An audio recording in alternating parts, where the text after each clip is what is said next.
Europe Awami লীগের এক নেতা দাবি করেছেন, শেখ হাসিনা আগামী 15 আগস্টের আগেই দিল্লিতে বাংলাদেশ হাইকমিশনের কাছে ট্রাভেল পাস চাইতে পারেন। কিন্তু রাজনীতির হাটে সবাই এই গল্প বিশ্বাস করছেন না। রাষ্ট্রবিজ্ঞানী দিলারা চৌধুরী মনে করেন, এটি মূলত হতাশ কর্মীদের চাঙ্গা রাখার রাজনৈতিক কৌশল। তার ভাষায়, মুখের জোরে টিকে থাকার রাজনীতি এখনও চালিয়ে যেতে চাইছেন শেখ হাসিনা। এদিকে সরকারের অবস্থানও কম নাটকীয় নয়। স্বরাষ্ট্রমন্ত্রী বলেছেন, ভারত বাংলাদেশ চুক্তি অনুযায়ী শেখ হাসিনাকে ফেরত চাওয়া হয়েছে এবং সরকার চায় তিনি দেশে এসে মামলার মুখোমুখি হন, যদিও এখনও ভারতের পক্ষ থেকে দৃশ্যমান কোনো সাড়া মেলেনি।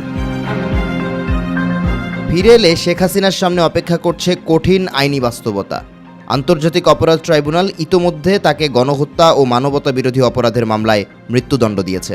এছাড়া হত্যা, গুম, দুর্নীতি ও ক্ষমতার অপব্যবহারের একাধিক মামলাও বিচারাধীন।